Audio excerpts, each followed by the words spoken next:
So good morning, good night, good evening, good afternoon. My name is Julia Unis, and I'm a technical writer at Stream Native, and joining me is my boss, Don Lehman, as I just mentioned.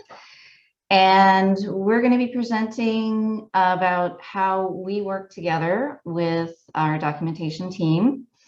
Half of us are based in the US and the other half are based in China. And obviously with a large time difference, this can make things a little bit challenging in terms of fostering a good collaborative environment. So I'll just give an overview of the company a little bit so that you can have a little bit of understanding about the challenges that we face. We'll go into our team. Dawn is going to cover shared goals and planning. These are important base subjects to start with. I'll take it over for launch, relaunch. What time is it to have synchronous meetings, which are very important. And in the tool section, hopefully we'll have a little short video presentation, a asynchronous video presentation from one of our other team members. And then a conclusion and some Q&A. Okay. So Stream Native is a startup. It's a relatively new company. We have a global workforce. We have a team in the EU. We have a team in the US and a team in China. And we all do work very collaboratively together in terms of the company as a whole. The doc team happens to be in the US and China. And although we are a relatively new team, I actually only joined in November. All of the writers are very experienced writers. So many of us have worked for a lot of different remote companies before. So for most of us, remote work isn't new. But a large time difference, again, can make a lot of challenges. We do work in close collaboration. For example, I was actually on a chat last night with my colleague in China as I was having a little bit of difficulty with uploading to GitHub, and she was able to help me out. So we have shared goals and we function as one team. And our team, here we are on Zoom, as we are once a week, every week. Some of us are up very, very early, as in 6 a.m. Boston time. And some of us are on very late because that's the way we need to work it. And we do have a documentation and training together, and we work together as a whole.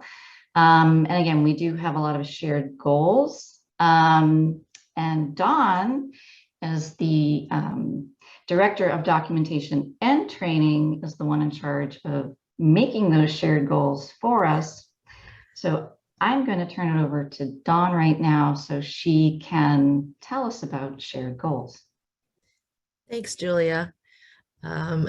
As Julia said, right, one of the most important things to be successful as a team is to have shared goals. And that includes our expectations are clear, also our assignments are clear, and we're very transparent about that, right? So at Stream Native, we have our top-down company goals, and then we go down to the team level and the individual level. And we're very serious about that because as a startup, you know, it's unique in the situation because we're also still trying to build our customer base. So it's important that we're all aligned from a business perspective as much as we are from the work perspective. So having guidelines around both communication, what the goals are, and making sure everyone fully understands how they fit in and how they're contributing back to the success of the company makes a difference in how we make decisions every day and prioritize what we're working on. And like shared goals, planning is also very important. You know, it's not a once and done activity. And I think that, you know, in a startup as well as any company you've worked at, I'm sure there can be lots of change. lots of fluidity. So planning up front is very important to set expectations, but we use tools. Here we use Asana, and we are using that as a collaboration tool. And everyone actually likes that transparency. We know what people are working on. We know when things have changed. We do try to do some of the pre-planning asynchronously and then check in synchronously in live meetings to adjust. It's very important to kind of have that balance. And that's what I think has been able to make our team successful. Being consistent about that, making sure we're maintaining that information around planning, and when things change, communicating about that change. And you'll be hearing in the next slides about how we have done that. And back to you, Julia.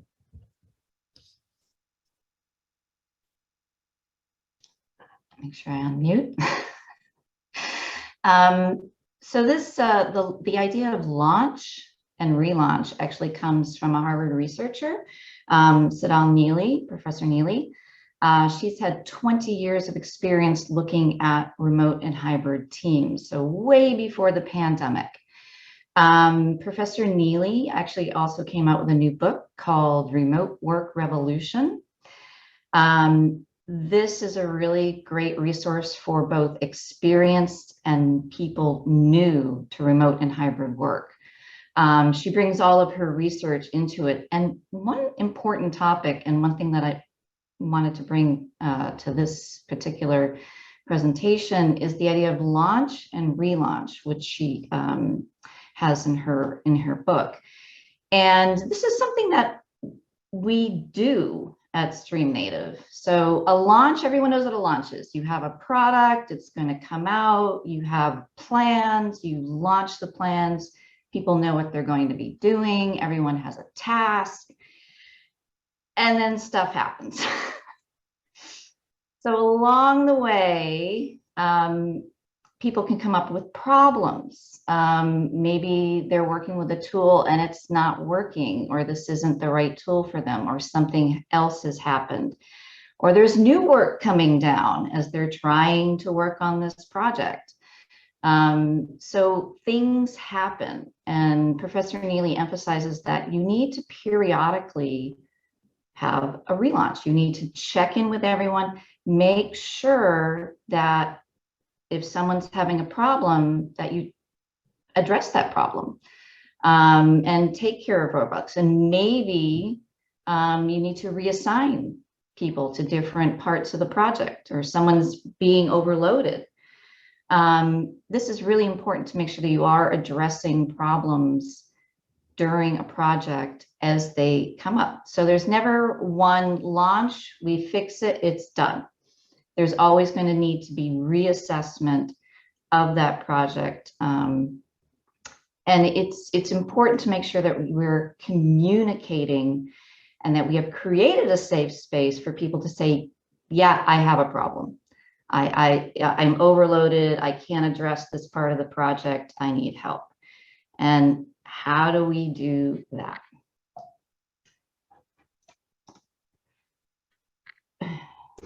It keeps wanting to not go back here. To what time is it? And this is really important to have those synchronous meetings, especially with teams that have very large time zone distributions. It really is an effort for everyone to get together, even once a week. And it means someone's getting up very early or someone's staying up very late. So finding a time to have those meetings and adjusting as needed. What might work in the summer might not be a great time in the winter for some people. So you might have to flip. And people that were getting up early now can stay up late.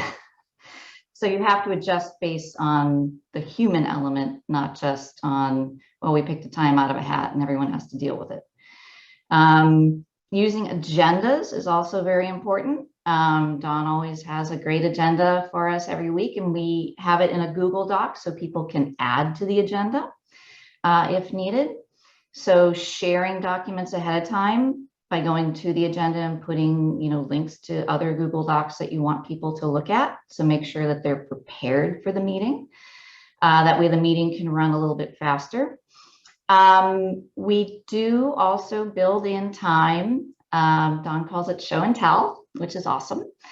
And it's just 10 minutes at the beginning of the meeting to start to really get to know each other, because obviously when you're this far apart, you don't have time for the water cooler. And even if we're on Slack or if we're on direct messaging, sometimes that's just work. So making sure to take time out of a meeting to foster personal connections helps bring in the element of psychological safety. So asking people, what's your problem? What's going on? But knowing, oh, someone's child is sick or someone's pet is sick. So knowing those things keeps our team on a human level. And again, fosters that safety so that if there is a problem with work, you can come and say, hey, I'm overloaded. I need some help here. That is really critical for remote teams, so that you are constantly checking in with one another on a human level. And I'm really very hopeful that this is going to work. I'm going to play a video from Lily. She's our training coordinator, and she's going to talk about the tools that we use.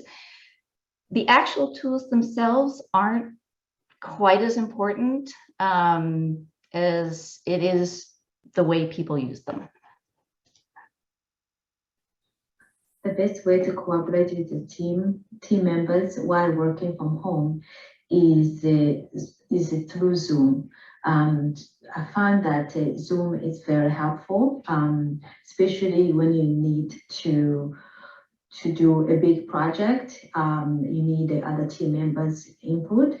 So it has been very helpful to be able to schedule a meeting ahead of time, and then also have agenda ahead of time as well. And then you could just walk through like a brainstorming ideas and any assignment while on Zoom, and then also in a conjunction with the Google Docs, because Google Docs is also a live document that I could just update it and share it with everyone, and everybody can see all the changes live, as well as the Zoom. It's really good because you can record the meetings, and then you can just go back and then re-listen to the meetings and see if you have missed anything.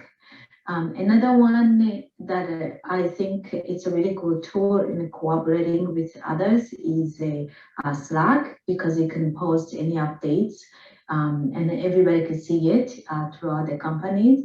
And then also it's a way to give feedbacks, and it could also find a quick answer as well.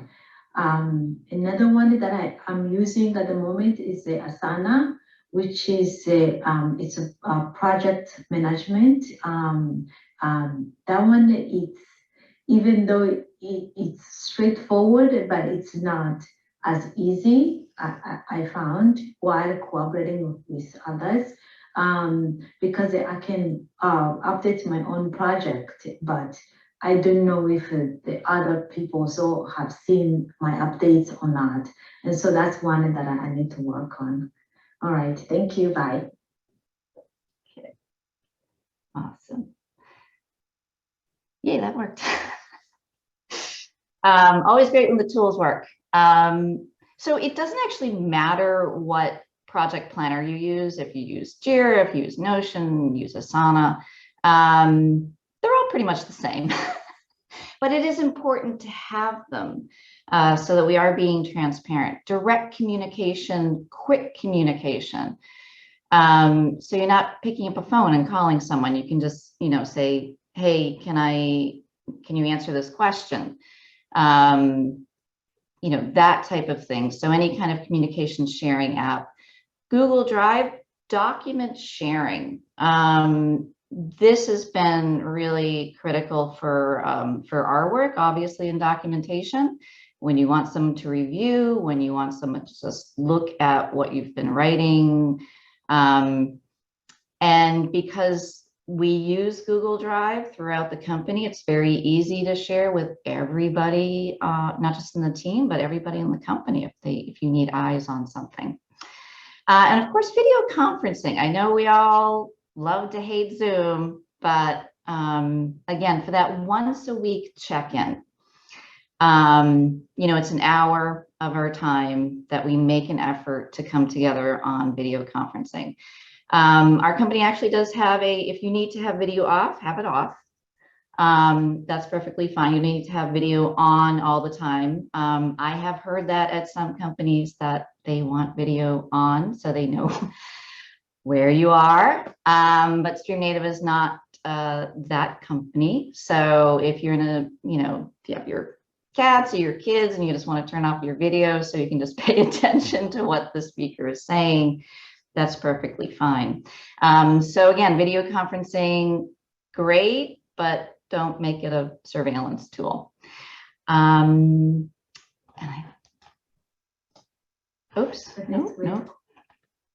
Yes, conclusion, thank you. So Dawn is going to take the top few points of conclusion, and then I'll take the rest, and then we'll have time for Q&A. Thanks again, Julia. So I think the important thing is all of this is very intentional, right? So what we've been trying to do is make sure that all of these things that we are talking about in this presentation, we're very much do it on purpose, do it intentionally, so that we have the ability to kind of build the team, which none of us have ever met and will never be in person together, likely. So first, those clear goals, that shared vision, those shared goals, people know what they're doing, what they're working on as a team, as well as individuals, how that ties back to the business. Planning as much as possible, but always staying flexible. Things change. Things happen at the last minute, so we have to be flexible. And really that checking in and updating regularly is important, so that with that transparency, there's no surprises, right? We want to be able to, even when things change, be able to adapt quickly. And the one way that we found successfully been able to do that is checking in, using the tools, and sharing with each other almost daily. So back to you, Julia.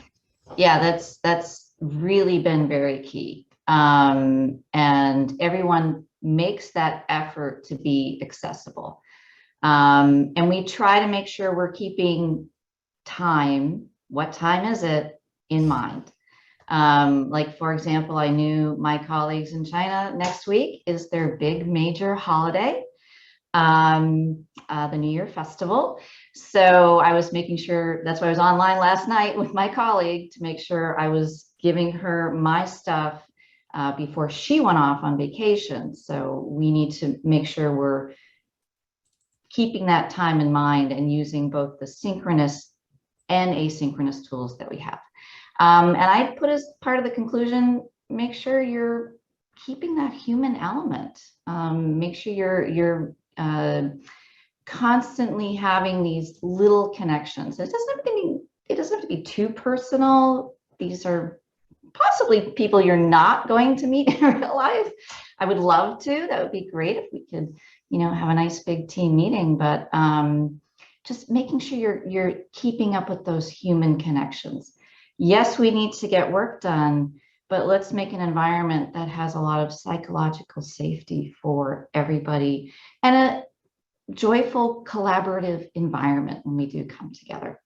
And tools are great, but don't make tools, the focus of whatever you're doing. Any tool can help you, but it's really making that human effort and making that effort to foster those connections. So we will take questions at this point. I think up around time. Thank you very much, Julia. Thank you very much, Dawn, for this very nice and human reflections on working remotely. Yeah. And maybe you have this way of saying things, an American way of saying things. Perhaps in France we are much more formal, and I don't know, but I liked it very much. So Stuart Muddy, hello Stuart, I hope you're okay, said the chit chat thing is very important too with distributed teams. In our company, I learned that the other day that everyone in the doc team considers to be our strangest habit. Very revealing. Do you want to comment on that? I think it's every team is different. And that's why, you know, setting your level of comfort.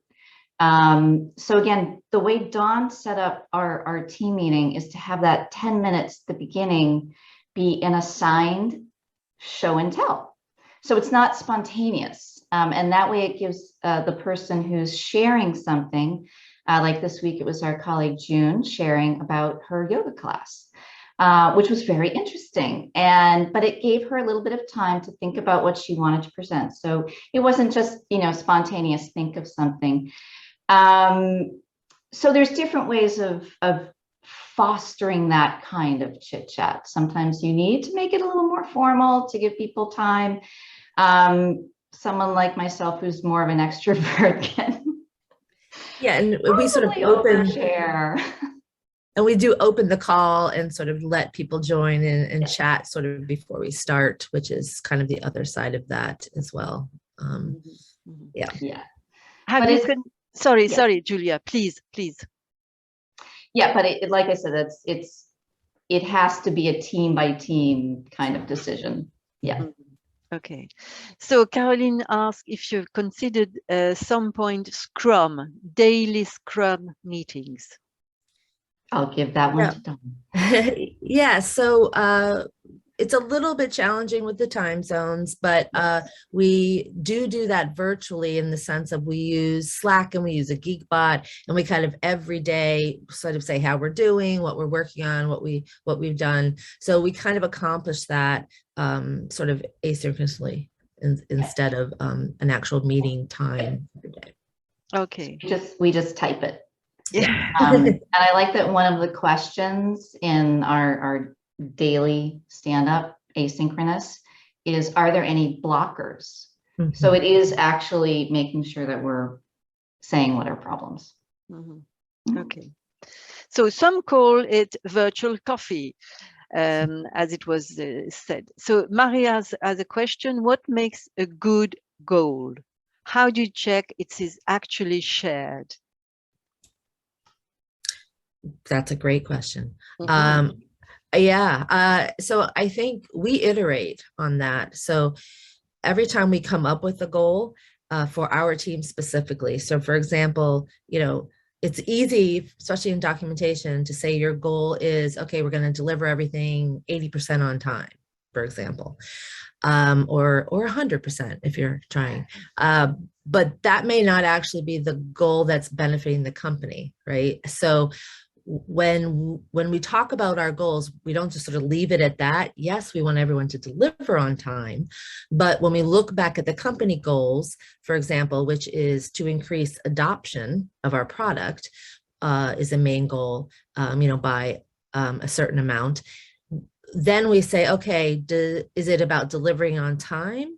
Is it about making sure that we're covering everything? Is it more important that, so we'll iterate in that sense to kind of get to how does what we're doing every day tie back to what the business drivers are and the business goals.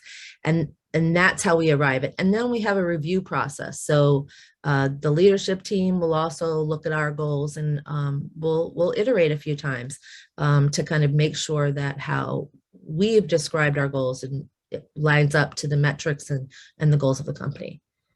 Does that help? Does that make any sense?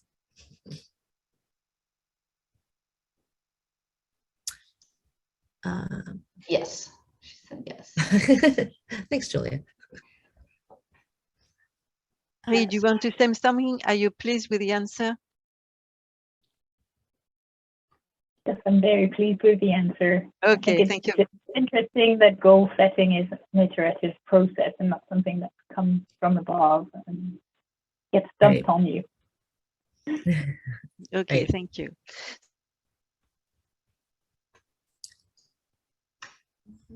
Should I take the next one? Is Yeah, that I'm just looking for the future? How do you oh, think the it's going to future. be in the future? Yes, exactly. Plans related to geography.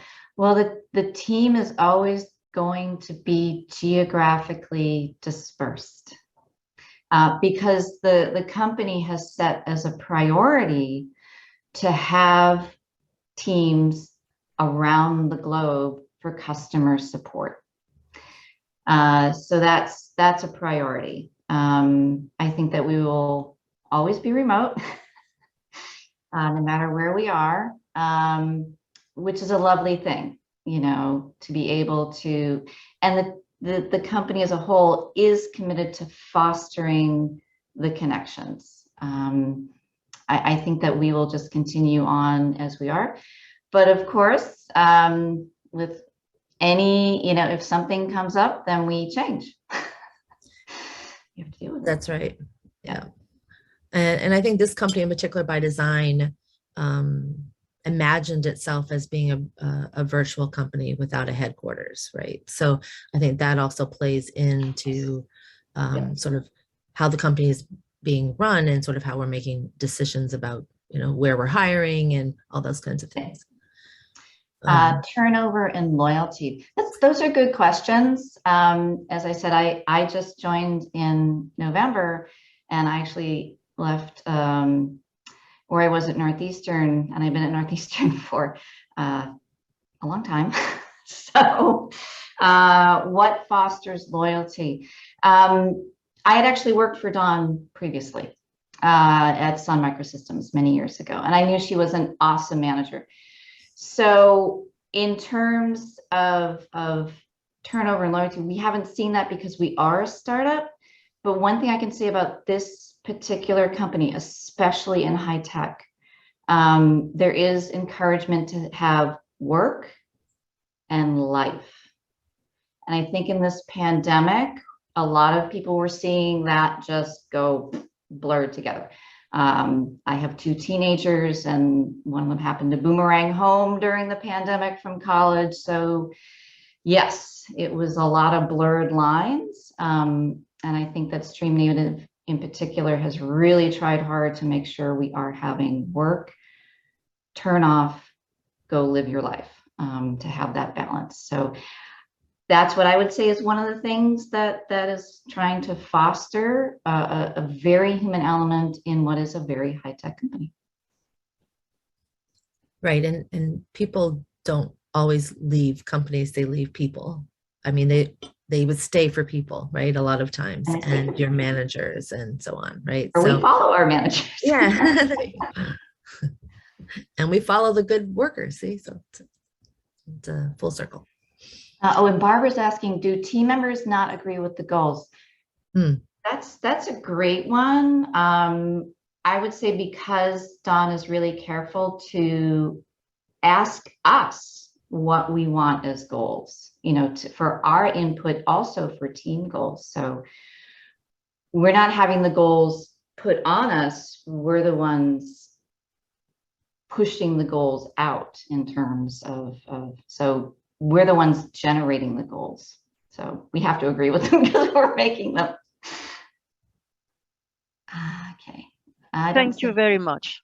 Thank you so much for this awesome presentation where you gave so many humanity in the process of working remotely, and I think that in fact this is the way you can make things happen.